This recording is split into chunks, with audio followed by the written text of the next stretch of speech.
Randy pernah kehilangan Putri Bramasta dan belajar pelajarannya. 3 tahun itu adalah tahun-tahun terberat yang pernah dia alami. Dia takut ketika dia bangun suatu hari nanti, Putri Bramasta bahkan pergi lagi, dan dia tidak akan dapat menemukannya dimanapun. Dia telah hidup tanpa rasa takut selama bertahun-tahun. Jika ada sesuatu yang dia takuti, itu adalah kehilangan Putri Bramasta selama 3 tahun. Dia ketakutan, tetapi dia tidak pernah memberitahu siapapun tentang hal itu. Dia menyimpan semua kesedihannya untuk dirinya sendiri. Tidak peduli seberapa gelisah perasaannya, dia harus bertahan. Sandiga Group membutuhkannya, keluarga Sanjaya membutuhkannya, dan putri kecil membutuhkannya.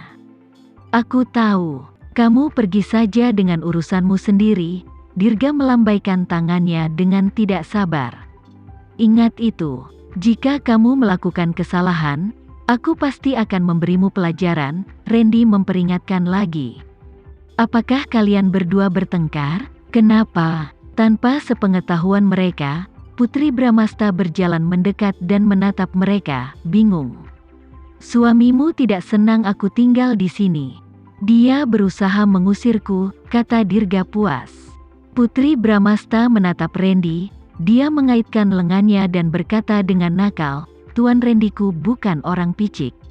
Aku tidak percaya padamu. Mahem. Jika kakaknya bertengkar dengan Randy, tentu saja dia akan berdiri di sisi Tuan Randy-nya. Randy mengusap kepalanya, kenapa kamu tidak istirahat? Apa yang kamu lakukan di sini? Putri Bramasta menjelaskan, kakakku adalah tamu kita di sini. Sebagai nyonya rumah, aku harus datang untuk memeriksanya, bukan? Kalian berdua, aku di sini bukan untuk melihat kalian menunjukkan cinta kalian satu sama lain. Dirga bergegas ke pintu dan membantingnya hingga tertutup. Dia tampak marah. Putri Bramasta memandang Randy dengan bingung. Tuan Randy, apakah ada yang salah dengan kakakku hari ini? Putri Bramasta tidak bisa mengatakan bahwa dia memahami kakaknya sepenuhnya, tapi dia juga tahu sedikit. Dia ingat bahwa Dirga sangat pandai berakting. Dia telah belajar psikologi, dan tahu apa yang dipikirkan orang lain. Dia tidak akan berbicara dengan orang seperti itu. Namun, itu tidak mustahil juga. Mungkin karena dia adalah keluarganya, jadi dia bisa menunjukkan emosinya yang sebenarnya di depannya. Randy berkata dengan lembut, setiap orang mengalami hari-hari buruknya. Kamu bisa mencoba berbicara dengannya, tapi jangan biarkan dia memengaruhi suasana hatimu. Randy, ada apa dengan kalian berdua? Dia sudah menganggap mereka aneh kemarin, dan perasaan itu semakin kuat hari ini. Mereka biasa mengatakan apapun di depannya dan tidak akan menyembunyikan sesuatu darinya. Rahasia apa yang mereka bicarakan selama 2 hari terakhir? Randy mengangkat alisnya. Apakah kamu khawatir ada sesuatu di antara kita? Putri Bramasta memelototinya. Kamu tahu bahwa aku tidak seperti yang kumaksud. Kalau begitu jangan tanya lagi. Kembali ke kamarmu dan tidur siang. Bangunlah setelah kamu istirahat dengan baik. Aku harus keluar untuk melakukan sesuatu. Randy memegang tangannya saat mereka menuruni tangga. Setiap kali dia melihat Randy sibuk, Putri Bramasta merasa seperti ingin memiliki lebih banyak anak.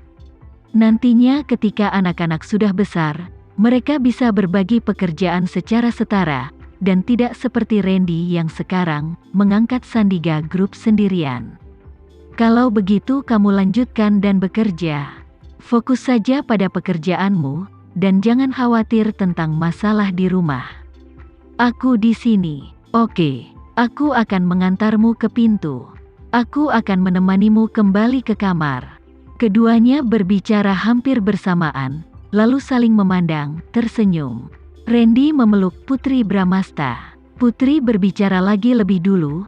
Aku akan mengantarmu keluar, Randy mengangguk. Oke, di kamar tamu di lantai 3. Dirga berdiri di belakang tirai.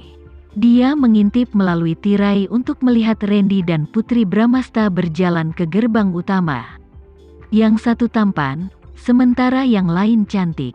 Mereka terlihat serasi kemanapun mereka pergi.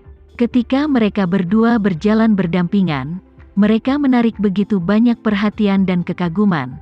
Bahkan Dirga pun merasa bahwa mereka diciptakan untuk satu sama lain. Tapi kenapa? Mengapa Randy menyakiti ayah mereka? Jika bukan karena kata-kata terakhir ayahnya, dia akan sangat mempertanyakan apakah Randy benar-benar pembunuhnya. Apalagi saat melihat Randy merawat Putri Bramasta dengan sangat baik. Apakah Randy benar-benar pembunuhnya? Bisakah dia menceritakan hal ini kepada Putri Bramasta, yang baru saja hamil? Untuk sesaat, Dirga tidak tahu. Dia tidak tahu apa yang harus dilakukan selanjutnya. Dia ingin membalas dendam untuk ayahnya, tapi dia tidak ingin Putri Bramasta terluka. Brian telah menunggu Randy di gerbang. Ketika dia melihat Randy, Brian segera menghampirinya. "Direktur Randy, saya mendapatkan informasi yang Anda minta." Randy berkata dengan dingin, "Lanjutkan." Brian mulai melaporkan, Henry kembali ke negara itu pada tanggal 18 bulan ini, atas undangan Bastian, untuk bekerja dengan istri Anda dalam serial Romance of the Wind, seri baru gaun desainer yang diluncurkan oleh PM Corporation. Randy mengangkat alisnya dan bertanya, "Itu saja? Apakah dia terlalu banyak berpikir?" Mau tak mau dia merasa bahwa cara Henry memandang Putri Bramasta istimewa, seolah mereka bukan sekadar rekan kerja. Randy selalu agak lambat dalam hal hubungan. Alasan mengapa dia menyadari perbedaan pandangan Henry pada Putri Bramasta adalah karena dia merasa seperti seseorang sedang memperhatikan istrinya. Brian menyelinap melihat dia, dan menjawab, "Itu saja kita bisa mengetahuinya sampai sekarang." Randy tidak menjawab. Dia masuk ke mobil dan meminta sopir untuk mulai mengemudi. Dibandingkan dengan Henry, hal yang lebih penting adalah menemukan pembunuh Pak Tua Hendra Guna. Dia tidak bisa lengah sampai dia menemukan pembunuhnya. Tidak ada kabar baik dari Rizal juga. Dia memang menekan diskusi tentang pembunuhan secara online, tapi banyak juga diskusi offline. Dengan banyak orang yang membahasnya, masalah ini bisa meledak kapan saja. Maka seseorang pasti akan menggali identitas korban. Itu sebabnya dia meminta Dirga untuk bekerja sama dengannya, untuk menjaga rahasia untuk saat ini. Selama Dirga tidak membocorkan informasi, satu-satunya orang yang dapat membocorkan informasi tentang korban adalah si pembunuh. Kali ini, dia ingin menyingkirkan dalang di balik semua ini untuk selamanya. Setelah mengantar Randy pergi, Putri Bramasta kembali ke kamarnya untuk beristirahat. Dia memang lelah setelah beberapa jam berlarian. Dia mengganti piyamanya dan berbaring di tempat tidur. Meskipun fisiknya lelah, pikirannya masih memikirkan banyak hal, jadi dia tidak langsung tertidur. Dia memikirkan banyak hal. Almarhum orang tuanya, Papa dan Mama Randy yang kini tinggal di Gunung R, dan Priscilia, yang telah pindah. Dia memikirkan semua orang di keluarga, termasuk kakaknya yang pemarah hari ini. Karena dia memutuskan untuk berhenti bekerja, dia mungkin harus mencari pacar untuknya. Orang tua mereka di surga hanya bisa puas jika dia memulai keluarganya sendiri. Putri Bramasta menyadari bahwa dia mengkhawatirkan banyak hal baru-baru ini. Dia merasa seperti nenek tua kecil. Randy akan selalu mengingatkannya untuk tidak khawatir berlebihan, karena khawatir bisa membuat seseorang menua. Dia memahaminya dengan sempurna, tetapi dia tidak bisa mengendalikan diri dari rasa khawatir. Meski Randy baru saja pergi belum lama ini, memikirkannya membuat Putri Bramasta merindukannya lagi.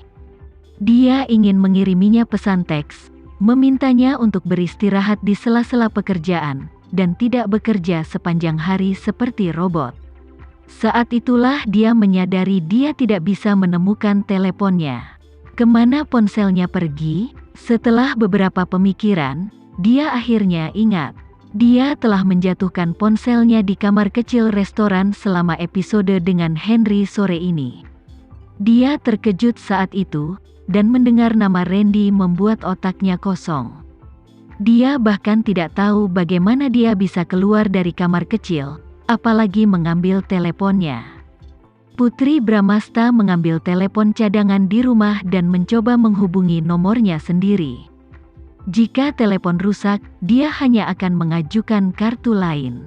Dia tidak menginginkan telepon itu lagi. Namun, dia telah menyimpan banyak foto seksi Tuan Randy-nya di dalamnya, dan akan sangat buruk jika foto itu dilihat oleh orang lain.